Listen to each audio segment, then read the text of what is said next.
Boris Johnson devient le nouveau Premier ministre britannique.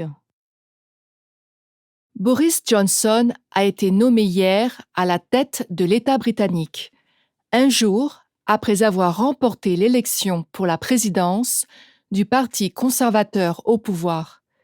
Johnson, qui succède à Theresa May, a un défi immédiat à relever: mettre en œuvre le retrait de la Grande-Bretagne de l'Union européenne avant le 31 octobre.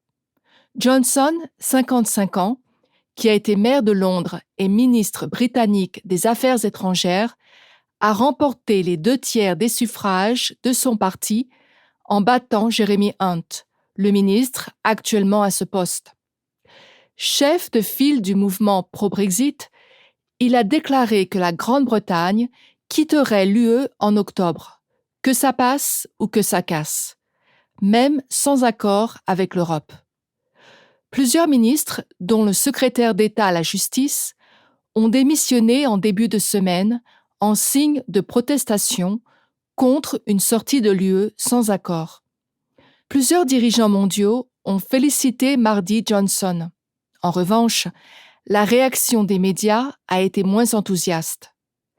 Le quotidien français Libération l'a qualifié en gros titre de « bouffon de la reine », tandis que dans Le Monde, on pouvait lire que Johnson était connu pour son excentricité, ses positions élastiques, son narcissisme et ses mensonges.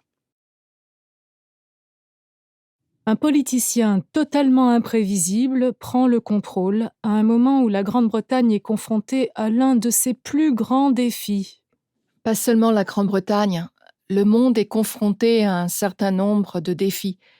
Et pour autant que je sache, les dirigeants récemment arrivés au pouvoir peuvent aussi être assez imprévisibles. C'est vrai. Mais revenons à la Grande-Bretagne. Maintenant, il y a très peu de doute sur le fait que le Brexit aura lieu le 31 octobre, avec ou sans accord. Je pense personnellement que les chances de parvenir à un accord raisonnable avec l'UE ne sont pas grandes. Eh bien, il est trop tôt pour le dire. Johnson pourrait faire preuve de souplesse en essayant de conclure un nouvel accord avec l'Europe. En outre, quoi qu'il fasse, il aura besoin de l'appui du Parlement. D'après ce que j'ai compris, son parti ne dispose que d'une faible majorité et certains des députés s'opposent à un Brexit sans accord. Mais tu dois admettre que les signes ne sont pas encourageants.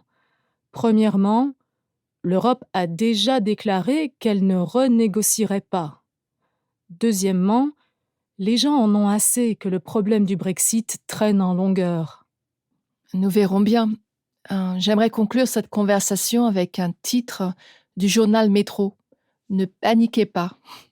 Eh bien, cela nous met dans l'ambiance. L'article invite les lecteurs à Meet the New Dude, qui habite au 10 Downing Street, une référence au moment dans son discours de victoire où Johnson a décrit ainsi ses projets pour le pays: livrer, deliver, le Brexit, unir le Royaume-Uni, battre, defeat, Corbyn et redynamiser, energize la Grande-Bretagne.